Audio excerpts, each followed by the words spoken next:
right, welcome back. So now we're going to talk about the last case in the Because of Sex book.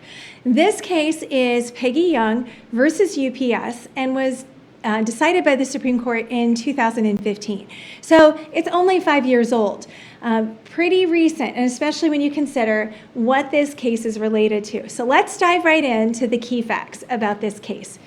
So first of all, I want you to understand this case is related to if safely managing a pregnancy meant that a woman wanted to temporarily avoid the hazards of her workplace, what rights did she have?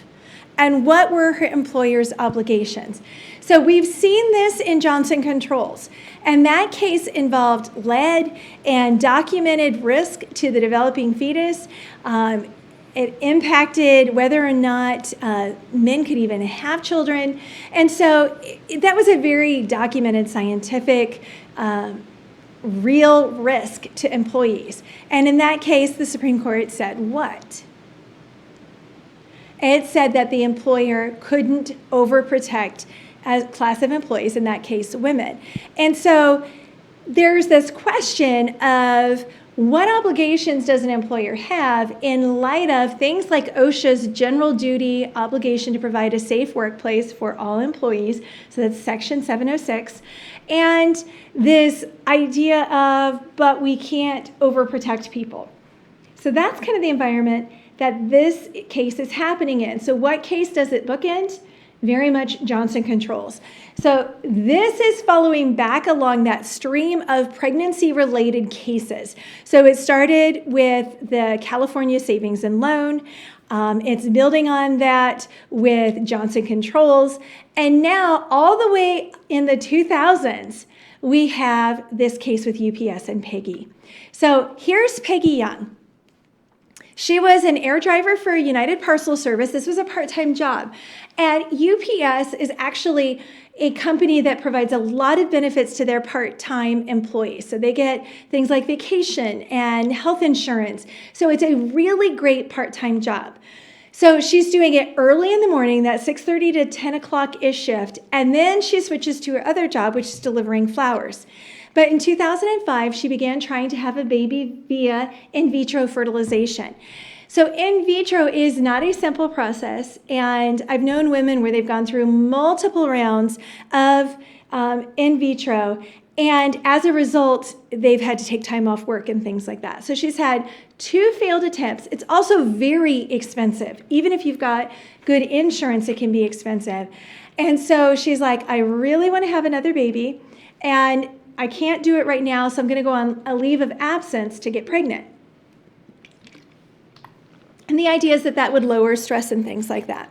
So UPS, United Parcel Service, a good company, not known for having lots of labor violations and things like that. And her supervisor instructed her to get a note outlining any restrictions she would have before she returned to work. So she, in a sense, had been taking a temporary disability leave or a health-related leave. And as a result, it's very reasonable. And I would recommend, if you were a company coming to me, that you get some kind of documentation. Are there any ongoing restrictions or limitations that you need before you come back to work from this health-related leave? And so that's what her supervisor is asking for. But Young, in her position, usually was delivering envelopes, not packages. So think priority mail envelopes. So things that are like this size, they've got paper inside them, but they're not heavy. So the job description says, you have to be able to lift a certain amount of weight, but her actual job, she's not really doing that.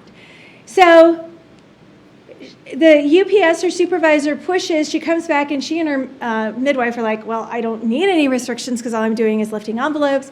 Her employer says, no, I really need this. So she comes back with okay, you can't lift more than 20 pounds.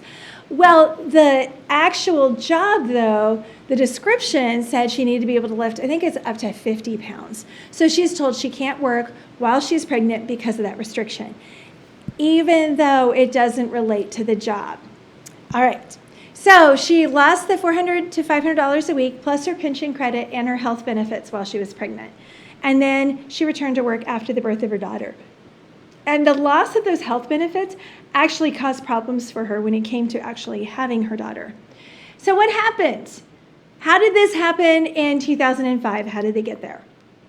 So UPS told her to get a note from a medical provider, then refused to accommodate the recommendations contained in that note.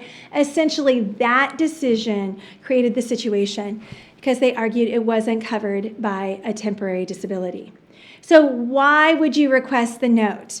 If you were management, why would you request the note if you're then going to, in a sense, force her to get the note to come back to work? But then when she gets the note, you're not going to allow her to come back to work. And that then causes this kind of tidal wave and cascade of issues. So light duty policy. Should the light duty policy be extended to pregnant employees? Because again, I want to say this again, UPS is a good employer. They provide some great benefits for their employees, but what Young is told is that because she's pregnant, that's not this light duty temporary disability, it's its own thing. Now, y'all are smart. You should be sitting here and going, but the court decided this with the California case. We don't need to even think about this because the California Savings and Loan case was directly on point with this. Why is UPS dealing with this in 2005? So what are some potential accommodations? And if we were in class, I'd have you turn to each other and brainstorm some because there's all kinds of things that could be done. So feel free to drop some of them in the discussion board post I'm going to put up about this case. Now on to the procedural history. So prior circuit court cases said that pregnancy is not similarly related to employees who are injured on the job and require accommodation. It's not the same as workman's compensation because you're not injured on the job. Only the Sixth Circuit required employers to treat employees injured on the job and pregnant employees similarly, which is just crazy considering the California Savings and Loan case. And the Fourth Circuit hadn't yet ruled. So the Fourth Circuit's Virginia, North Carolina, South Carolina. Remember, the Sixth Circuit is Tennessee and surrounding states. So it's filed in the fall of 2008, dismissed via motion to dismiss on Valentine's Day, 2011. This case is taking a long time, a really long time. No discrimination because pregnant workers weren't singled out for harsh treatment. It sounds like so many of these pregnancy-related cases. It's actually really boggling to me that it happened in 2000s. So part of a larger group of employees similar in inability to work, those with off-the-job injuries, which the light duty isn't going to apply to them. The Court of Appeals, at oral argument, they knew that two judges were against her and that they'd lost. Young wasn't similar to other employees. So basically, they're continuing to come back to, this is something, in a sense, you did to yourself. You went through in vitro, you were actively trying to get pregnant, that happens outside of work. So it's not an ADA qualifying disability, which that's been changed. It's not legally disabled from operating a vehicle, so not a Department of Transportation situation, and she wasn't injured on the job. So the reason those three matter is because UPS had temporary disability policies related to those three categories. So do you have an ADA qualifying disability? Are you subject to DOT restriction, or were you injured on the job? So in those situations, there were all kinds of policies to provide relief for employees. But this is different. That's what the district court said. That's what the Court of Appeals is saying. And that's why it ends up going to the Supreme Court. So what are the conflicts related to whether the case should be filed? We would talk about that in class. And then the court asked the Solicitor General to weigh in on whether or not it should grant cert. This is unusual. It's a very unusual step. The solicitor said the circuits are dead wrong, but recommended against taking the case. So the solicitor is kind of being squishy here, going, the circuit courts of appeal have gotten it all wrong, but we don't think the Supreme Court should waste its time with this case. Because in between when Peggy Young had all this happen to her in 2006, and when this case is going up before the Supreme Court potentially, the Americans with Disability Act amendments of 2008 were passed. And as a result of that, the EEOC would be issuing new guidance soon. It always takes a long time. The amicus briefs The court ends up going ahead and taking it. The amicus briefs hit major themes: the cost of pregnancy discrimination, the medical realities that require job modification, and there is a broad consensus in favor of reading the PDA to require an accommodation. Then in January of 2015, UPS changes its accommodation policy to include pregnancy, basically scooping it into those 3 other policies, and said it made the change to make it easier to comply with state and local laws. Okay. So the key question became, who should pregnant employees be compared to? Young's key argument was that the policy failed because it accommodated so many non-pregnant employees in a whole range of job categories while still excluding pregnant women. So essentially making the argument, if you're accommodating all of them, you can accommodate us. We're not the only people who are asking for accommodation. You're already doing it. You should keep doing it. And here's why. We're no different from any other temporary disability. It will end. 10 months is the maximum, and then we'll no longer have that disability.